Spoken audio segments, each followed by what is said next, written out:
وہ سفید T shirt اور خاکی رنگی پینٹ پہنے ہوئے تھی۔ اس کے بال پونی ٹیل میں بندھے ہوئے تھے۔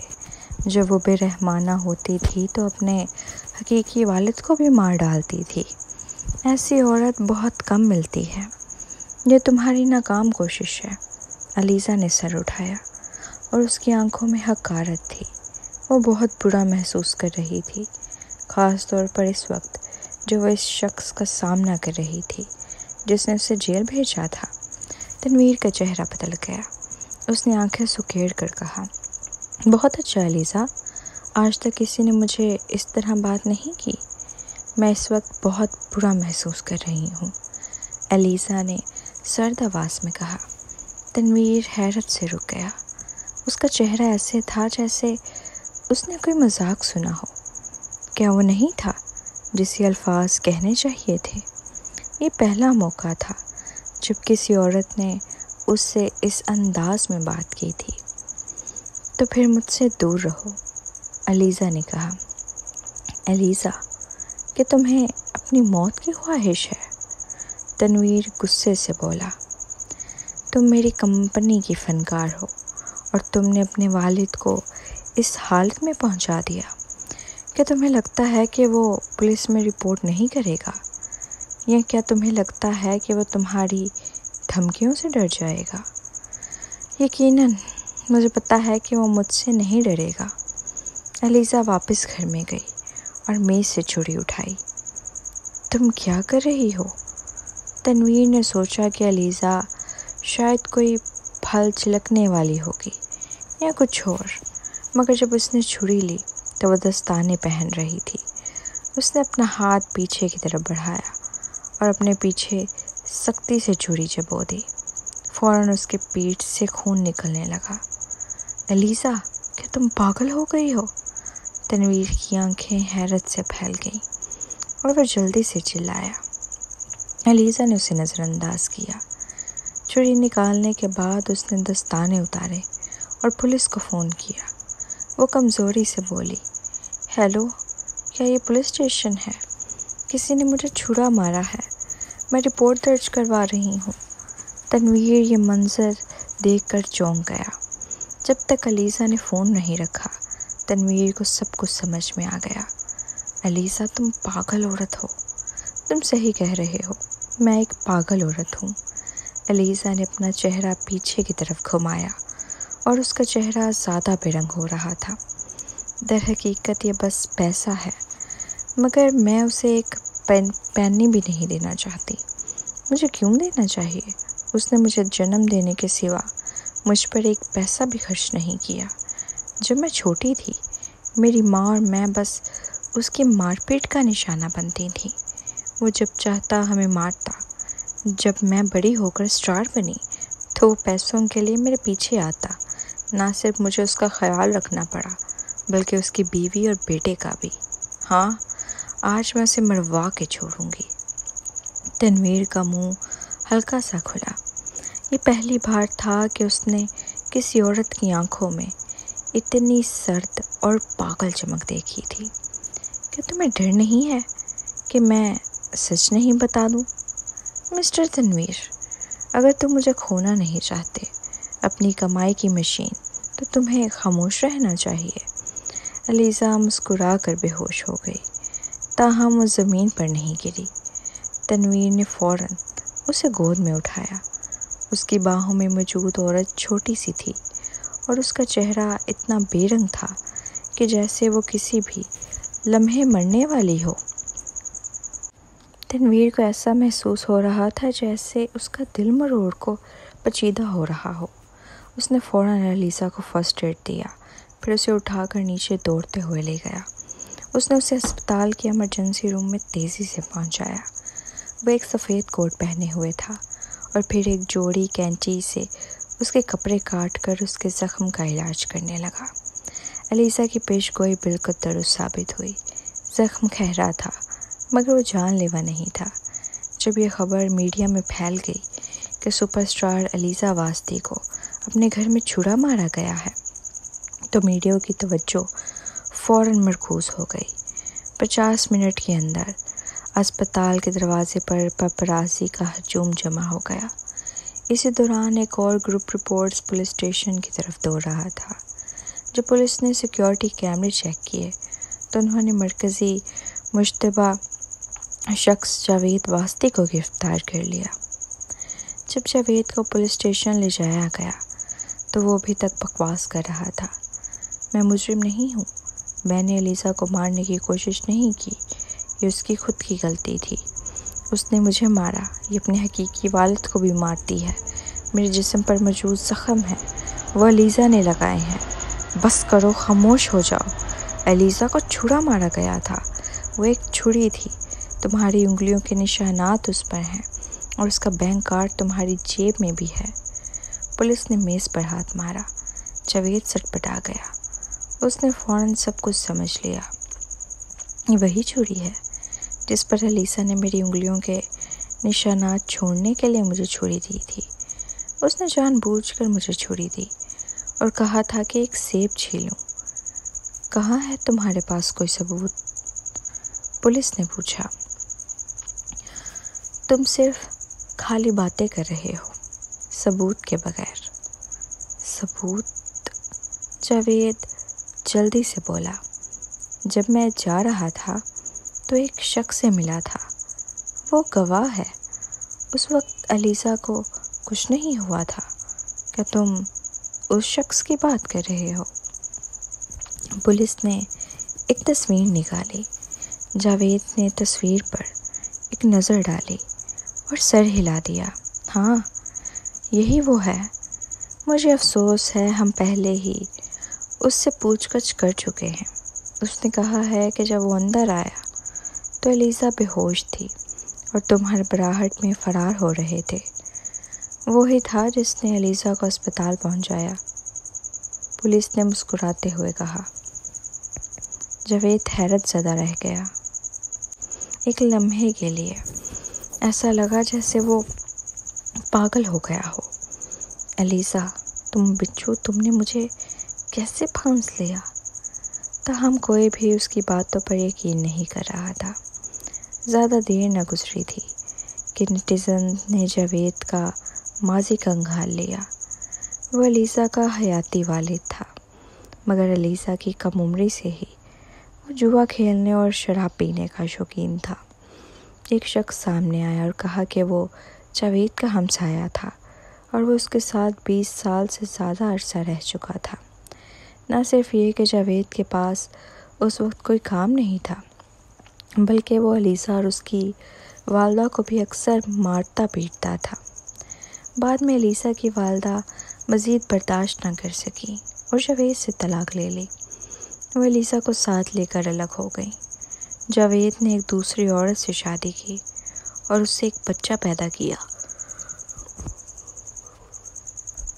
تاہم پورا خاندان سست اور چربیلا تھا۔ علیزہ کے مشہور ہونے سے پہلے جاوید، اس کی نئی بیوی اور اس کا بچہ غریبی اور تندرستی میں زندگی گزار رہے تھے۔ جب علیزہ مشہور ہوئی، جاوید نے اچانک کچھ گھروں کو خریدنا شروع کر دیا۔ اس کا بیٹا $1,00,000 سے زیادہ کی قیمت والی پورش گاڑی چلاتا تھا اور ایک کمپنی شروع کی تھی۔ تاہم کمپنی کے ملازمین کا کہنا تھا کہ جاوید کا بیٹا بالکل غیر قابل تھا۔ کمپنی مسلسل نقصان میں تھی۔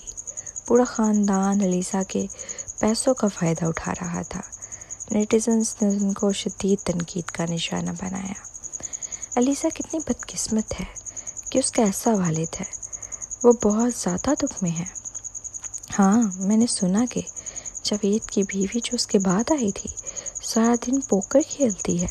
خاندان کے تینوں افراد علیزہ کا پیسہ اڑا رہے ہیں۔ جب پیسہ ختم ہو جاتا ہے تو وہ دوبارہ علیزہ سے اور مانگتے ہیں۔ میرے خیال میں علیزہ اور جاوید کے درمیان لڑائی اس لیے ہوئی کہ علیزہ نے جاوید کو پیسے دینے سے انکار کر دیا تھا۔ اس لیے جاوید نے چھری اٹھائی اور علیزہ کو چھڑا مار دیا۔ جاوید کے خلاف ایک مجرمانہ ریکارڈ بھی ہے۔ میں نے سنا ہے کہ اس نے اپنی سابقہ بیوی کو بھی چھری سے مارا تھا۔ وہ بہت ہی برا انسان ہے۔ جاوید کا بیٹا ایک بیکار نکھٹو ہے۔ اسے صرف اپنی اسپورٹس کار چلانا اور خواتین سے چکر چلانا آتا ہے۔ اس کا گھڑی اور گاڑی سب علیزہ نے خریدا ہے۔ علیزہ راضی نہیں تھی تو جاوید نے کہا کہ وہ میڈیا کو بتا دے گا کہ علیزہ نے اس کا خیال نہیں رکھا اور اسے مارا۔ وہ بے بس تھی۔ میں علیزہ کے لیے بہت افسوس محسوس کرتا ہوں۔ مجھے نہیں پتا وہ اب کس حالت میں ہے۔ جاوید کو سخت سزا ملنی چاہیے۔ ایسے شخص کے لیے والد بننا بالکل نامناسب ہے۔ ہسپتال کی راہداری میں تنویر خاموشی سے سگریٹ پی رہا تھا۔ ابھی بھی سفید کوٹ میں تھا۔ علیزہ کی مینیجر حالہ زمر جلدی سے آ کر پہنچی۔ جب اس نے تنویر کو دیکھا تو وہ حیران رہ گئی۔ تنویر لگا رہی آپ؟ در حقیقت اس کے پاس کہنے کے لیے بہت ساری باتیں تھیں۔ مثلاً تنویر علیزہ کے گھر میں کیا کر رہا تھا؟ علیزہ کو ہسپتال تنویر ہی کیوں لے کر آیا؟ خوش قسمتی سے صرف وہ شیڈرک اور پولیس کو اس بارے میں علم تھا۔ اگر کسی نے تصویر لے لی ہوتی تو یہ پریشانی کا باعث بن سکتی تھی۔ علیزہ اور جاوید کے درمیان کیا ہو رہا ہے؟ تنویر نے بے رخی سے۔ حالہ نے ایک گہری سانس لی۔ یہ ویسا ہی ہے جیسا انٹرنیٹ پر کہا جا رہا ہے۔ جاوید نے کبھی علیزہ کا خیال نہیں رکھا۔ جب علیزہ 4 سال کی تھی تو اس کے والدین نے طلاق لے لی۔ اس کے بعد وہ اپنی ماں کے ساتھ رہنے لگی۔ اس کی ماں نے بہت مشکل سے علیزہ کو پالا۔ وہ دن میں کام کرتی تھی اور رات میں پارٹ ٹائم جابس بھی کرتی تھی۔ آخرکار علیزہ نے تھوڑی شہرت حاصل کی۔ تب جاوید نے علیزہ کو ڈھونڈنا شروع کیا۔ وہ چاہتا تھا کہ علیزہ اسے ہر مہینے خرچہ دے۔ پہلے علیزہ ایک ایماندار بچی تھی۔ وہ ڈرتی تھی کہ جاوید اس کی بدنامی کرے گا۔ جو بھی پیسہ وہ کماتی وہ جاوید لے جاتا، باقی پیسہ اپنی ماں کو دے دیتی۔ دراصل اس کے پاس زیادہ پیسہ نہیں تھا، بس وہ اتنی مضبوط ہو گئی کہ اب کچھ بچت ہے، کیونکہ اس نے پچھلے 2 سالوں میں مستقل کامیابی حاصل کی۔ میں سمجھ گیا، تنویر نے سر ہلا کر کہا۔ تم اندر جا سکتی ہو۔ حالہ فوراً وارڈ میں داخل ہو گئی۔ تنویر کھڑکی کے سامنے کھڑا تھا۔ وہ سوچنے پر مجبور ہو گیا، کیا یہی وجہ تھی کہ وہ خود کو خطرے میں ڈالنے کو تیار تھی؟ وہ خود پر چھری مارنے کو ترجیح دیتی تھی۔ سچ میں یہ پہلی بار تھا کہ اس نے کسی عورت کو اتنا سختی سے اپنے ساتھ سلوک کرتے دیکھا۔ علیزہ، وہ کیسی انسان تھی؟ اس نے مجھے پولیس کو جھوٹ بولنے پر مجبور کیا کہ جاوید نے اسے چھرا مارا۔ وارڈ میں علیزہ آخرکار ہوش میں آئی۔ سب سے پہلے اس کی نظر حالہ اور ریحانہ پر پڑی، تاہم حالہ بہت مصروف تھی۔ وہ علیزہ کی طرف پیٹھ کیے مسلسل فون کر رہی تھی۔ مجھے افسوس ہے، مجھے واقعی افسوس ہے۔ علیزہ کی چوٹ کی وجہ سے یہ ممکنہ طور پر اگلے مہینے تک ملتوی کرنی پڑے گی۔ اگر آپ کو جلدی ہے تو آپ کسی اور آرٹسٹ کو منتخب کر سکتے ہیں، یا پھر آپ علیزہ کا انتظار کر سکتے ہیں۔ آخرکار تم ہوش میں آئی۔ میں تو خوف سے مر رہی تھی۔ ریحانہ سب سے پہلے علیزہ کو دیکھ کر بولی۔ اس کی آنکھوں میں چمک آ گئی۔ حالہ بھی مڑ کر دیکھنے لگی۔ وہ چند مزید جملے بول کر فون بند کر کے علیزہ کو دیکھنے لگی۔ اس نے ایک گہری سانس لی۔ تمہاری چوٹ واقعی میرا سر درد بن گئی ہے۔ مجھے افسوس ہے حالہ، علیزہ نے کمزوری سے معذرت کی۔ شاید میں دی بیل کی پروڈکشن میں شامل نہیں ہو سکوں گی، اور اس مہینے میں مجھے 2 کمرشلز اور 3 ایونٹس میں شرکت کرنی تھی۔ کمرشلز اور ایونٹس والے لوگ کال کر چکے ہیں۔ ایک سادہ فوری تھا، اس لیے میں نے اسے رد کر دیا۔ ہم معاہدے کے خلاف ورزی پر نقصان کا معاوضہ بھی دینا پڑے گا۔ باقیوں نے کہا ہے کہ وہ تمہارا انتظار کرنے کو تیار ہے۔ حالہ نے اپنی آنکھوں کے درمیان کی جگہ رگڑتے ہوئے کہا، اصل میں ہم نے جسے سب سے زیادہ مایوس کیا ہے وہ ڈائریکٹر چیور ہے۔ وہ تمہیں مشہور دیکھنا چاہتا تھا اور تمہیں مرکزی کردار کے طور پر کاسٹ کرنا چاہتا تھا۔ علیزہ نے آنکھیں بند کر لیں۔ دی بیل میں حصہ نہ لینا واقعی افسوس کی بات تھی، مگر اسے پچھتاوا نہیں تھا۔ کل جب جاوید آیا تھا اور اس نے اسے ناراض کیا تھا، وہ پہلے ہی اسے اپنی زندگی سے نکال دینا چاہتی تھی۔ لیکن میں نے ڈاکٹر سے پوچھا ہے، اس نے کہا کہ تمہاری چوٹ اتنی زیادہ سنگین نہیں ہے اور تم 1 مہینے بعد پروڈکشن میں شامل ہو سکتی ہو۔ ڈائریکٹر چیور نے کہا ہے کہ وہ پہلے باقی مناظر شوٹ کر سکتا ہے، تاہم جب تم پروڈکشن میں واپس آؤ گی تو چاہے تمہیں رات بھر کام کرنا پڑے، تمہیں 2 ماہ کے اندر اپنے باقی مناظر مکمل کرنا ہوں گے۔ اس دوران بہت سے وائر اسسٹنٹ مناظر ہوں گے، تمہارا جسم میں کر لوں گی، الیسا نے سر ہلا کر کہا۔ حالہ خوش نہیں ہوئی، اس کی بجائے اس نے چہرے پر تاثر بنایا۔ حالانکہ تم اپنی چوٹ کے باوجود پروڈکشن میں شامل ہو سکتی ہو، لیکن ابھی تک وہ مکمل طور پر ٹھیک نہیں ہوئی۔ اگر تم وائر پر جاؤ گی تو یہ چوٹ پر اثر ڈالے گا۔ کوئی بات نہیں، الیسا نے کہا۔ ڈائریکٹر چیور میرے لیے اتنے زیادہ رعایت دینے کو تیار ہے، یہ میری عزت بھی ہے۔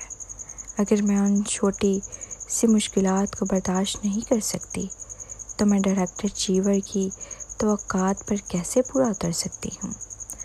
حالہ نے گہری سانس لی، اس کی آنکھوں میں گہری سوچ کی جھلک تھی۔ ویسے الیسا، مجھے سچ بتاؤ، تمہارے اور تنویر لکھاری کے درمیان کیا ہو رہا ہے؟ وہ تمہارے گھر کیوں تھا؟ اور میں نے یہ بھی سنا ہے کہ وہ تمہیں یہاں لے کر آیا۔ مجھے بھی نہیں پتا کہ وہ میرے گھر کیوں آیا، الیسا نے بھویں چڑھاتے ہوئے کہا اور طنزیہ انداز میں کہا۔ مرد جب بھی خوبصورت خواتین کو دیکھتے ہیں، ان کے دماغ میں ہمیشہ گندی باتیں آتی ہیں۔ ریحانہ دنگ رہ گئی۔ اوہ میرے خدا، تب بھی تنویر کل فلم سیٹ پر کیوں آیا تھا؟ وہ تمہارے ڈریسنگ روم میں بھی آیا تھا۔ میں نے سوچا کہ وہ سنڈی سے ملنے آیا ہے، لیکن یہ تو بہت زیادہ ہے۔ اس کی گرل فرینڈ اس کے ساتھ تھی، پھر بھی وہ کھلے عام۔ احتیاط سے بات کرو، حالہ نے ریحانہ کو گھوم کر کہا اور سرخ چہرے کے ساتھ اس پر نظر ڈالی۔ وہ خوش نہیں تھی، اس کے برعکس اس کے سر میں ہلکا درد تھا۔ الیسا اس سب کی بہت بہترین آرٹسٹ تھی، وہ صرف چاہتی تھی کہ الیسا محنت سے پیسہ کمائے۔ اسے الیسا کی کسی بھی رشتے میں ملوث ہونے کی امید نہیں تھی، خاص طور پر جب تنویر لغاری ایسا شخص تھا جس سے کوئی عام انسان نہیں پنگا لے سکتا تھا۔ سچ میں اگر تنویر لغاری کی شادی نہ ہو رہی ہوتی اور اس کی کوئی آفیشیل گرل فرینڈ نہ ہوتی تو مجھے بہت خوشی ہوتی اگر وہ تمہاری طرف راغب ہوتا۔ آخرکار تنویر لغاری بہت بڑی طاقت ہے، وہ تمہیں بلند ترین سطح تک پہنچا سکتا ہے، لیکن عوام کو پہلے ہی پتہ ہے کہ وہ سنڈی سے شادی کرنے جا رہا ہے۔ اگر تم اس کے ساتھ ملوث ہوئی تو اگر یہ خبر باہر آ گئی تو تمہاری شہرت کو نقصان پہنچے گا، حالہ نے کہا۔ اس کے علاوہ میں نے سنڈی سے پہلے کچھ ملاقاتیں کی تھیں۔ میں پہلے ہی کمپنی میں سب سے بہترین مینیجر ہوں، یہاں تک کہ صدر شیڈرک بھی مجھ سے عزت سے ملتے ہیں، لیکن سنڈی مجھے صرف اس لیے حقیر سمجھتی ہے کیونکہ وہ سمجھتی ہے کہ وہ تنویر لغاری کی منگیتر ہے۔ ایسے لوگ تنگ نظر ہوتے ہیں۔ اگر اس نے تمہارے بارے میں سنا تو وہ تمہیں دبانے میں کچھ نہیں چھوڑے گی۔ میں تمہاری بات سمجھ گئی ہوں، الیسا نے کہا، اس لیے میں نے تنویر کے پیچھے نہ جانے کا فیصلہ کیا۔ یہ اچھی بات ہے کہ تم سمجھ گئی ہو۔ میں امید کرتی ہوں کہ تنویر لغاری جلد ہار مان لے، حالہ نے اسے یاد دلاتے ہوئے کہا۔ مونٹی بہترین مثال ہے۔ مونٹی کا ذکر ہوتے ہی الیسا خاموش ہو گئی۔ در حقیقت اب اس کو مونٹی کا زیادہ یاد نہیں تھا۔ جب وہ ہوش میں آئی تو اسے پتہ چلا کہ پچھلی الیسا نے مونٹی کے لیے خودکشی کر لی تھی۔ وہ کچھ نہیں تھا سوائے ایک بے ضمیر انسان کے، اور وہ خود الیسا کے چہرے ساتھ موجود تھی۔ سب کے لیے وہ علیزہ تھی، لیکن دراصل وہ رانیہ شیرازی تھی۔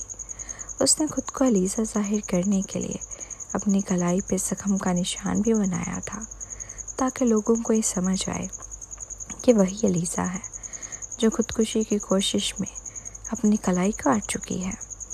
آرام کرو، ریحانہ یہاں رہے گی اور تمہاری دیکھ بھال کرے گی۔ مجھے بھی تمہارے معاملات سنبھالنے ہیں۔ باہر بہت سے رپورٹرز ہیں، خالہ نے کہا۔ ویسے تمہارے والد کے معاملے کو ہم کیسے سنبھالیں؟ میڈیا اس بارے میں کیا رپورٹ کر رہا ہے؟ علیزہ نے پوچھا۔ خوش قسمتی سے انہوں نے جاوید اور اس کے خاندان کے بارے میں معلومات کھود نکالی ہے۔ انہوں نے جاوید اور اس کے خاندان کے ساتھ تعلق رکھنے والے کئی لوگوں سے بیانات بھی لیے ہیں۔ بہرحال باہر کے لوگوں کو پتہ چل چکا ہے کہ وہ سب خون چوسنے والے ہیں۔ عوام اب تمہارے ساتھ بہت ہمدردی رکھتی ہے۔ علیزہ نے کچھ سوچا اور کہا، جاوید کے محلے کا نام اور اس کے بیٹے کی کمپنی کا پتہ ظاہر کر دو، ساتھ ہی ایک وکیل تلاش کرو تاکہ جو پیسہ میں نے جاوید کو دیا تھا وہ واپس حاصل کر سکوں اور جاوید کے خلاف مقدمہ بھی دائر کروں، چونکہ اس نے مجھے زخمی کیا ہے۔ اس کو جیل جانا چاہیے۔ خالہ نے حیرانی سے اسے دیکھا۔ کیا؟ علیزہ نے اسے دیکھتے ہوئے پوچھا۔ کچھ نہیں، خالہ نے پیچیدہ جذبات کے ساتھ کہا۔ بس میں یہ سوچ رہی ہوں کہ تم اب بہت بدل چکی ہو۔ تم پہلے نرم دل تھی اور اس تقریباً غیر موجود والد بیٹی کے رشتے کی فکر کرتی رہتی تھی۔ حقیقت میں تم اس وقت بہت کمزور تھی۔ اب میں کمزور نہیں ہوں گی، علیزہ نے کہا۔ جو لوگ میرے ساتھ اچھا نہیں کرتے ان کو میرا سامان لے جانے کا کوئی حق نہیں۔ ٹھیک ہے، خالہ چلی گئی۔ ریحانہ نے علیزہ کو دلیے کا پیالہ کھلایا۔ تھوڑی دیر بعد دروازہ دوبارہ کھلا۔ اندر آنے والا شخص تنویر تھا۔ اس نے سفید کوٹ اور چشمہ پہنا ہوا تھا۔ اس کی تھوڑی نظر کمزور تھی، اس لیے وہ عام طور پر کام کرتے وقت چشمہ پہنتا تھا، لیکن اس کی خوبصورتی پر کوئی اثر نہیں پڑتا تھا، بلکہ اس سے وہ مزید شائستہ، باعزت اور ذہین لگتا تھا۔ ریحانہ نے پہلے سنا تھا کہ تنویر سفید کوٹ میں سب سے زیادہ خوبصورت لگتا تھا۔ اس لمحے جب اس نے یہ منظر اپنی آنکھوں سے دیکھا تو وہ تقریباً اپنی آنکھیں نہ ہٹا سکی۔ وہ صرف اس وقت متوجہ ہوئی جب علیزہ نے ہلکے سے گلا صاف کیا۔ جب ریحانہ ہوش میں واپس آئی تو وہ شرمندہ اور پریشان ہو گئی۔ اسے سمجھ نہیں آیا۔ تنویر واضح طور پر ایک بے وفا شخص تھا، لیکن اس کی شکل چاند کی طرح صاف اور روشن کیوں تھی؟ جی ہاں، مردوں کا اندازہ شکل سے نہیں لگایا جا سکتا۔ تم پہلے باہر جا سکتی ہو، تنویر نے فوراً ریحانہ سے کہا۔ ریحانہ نے پریشانی کے ساتھ چہرہ بنایا۔ تنویر سر، علیزہ کی چوٹ ابھی تک مکمل طور پر ٹھیک نہیں ہوئی۔ آپ کو نہیں چاہیے۔ کیا میں اتنا بد کردار لگ رہا ہوں؟ تنویر نے اس کی بات کاٹتے ہوئے کہا۔ اس کے علاوہ میں اس کا ڈاکٹر ہوں۔ میں ہی تھا جس نے اس کا علاج کیا۔ اوہ، ریحانہ کے پاس کوئی اور چارہ نہیں تھا۔ وہ چلی گئی۔ علیزہ نے کمزور اور پیلا چہرہ لے کر تنویر کی طرف دیکھا۔ تھینک یو تنویر لغاری، کیا یہی کافی ہے؟ تنویر بستر کے کنارے بیٹھتے ہوئے مسکرا کر بولا۔ علیزہ، میں ایک قانون پسند انسان ہوں، لیکن تمہارے لیے میں نے پہلی بار جھوٹ بیان دیا۔ اس کے علاوہ میں ہی تھا جس نے تمہیں ہسپتال پہنچایا۔ علیزہ نے کچھ نہیں کہا اور اس کی آنکھیں برف کی طرح ٹھنڈی تھیں۔ علیزہ، میں نے تمہارے جیسی بہت سی چال باز اور قابل نفرت عورتوں کو دیکھا ہے، تاہم میں نے کبھی کسی کو خود کے ساتھ اتنی بے رحمی سے پیش آتے ہوئے نہیں دیکھا۔ تنویر نے اپنے چشمے کو ٹھیک کرتے ہوئے کہا۔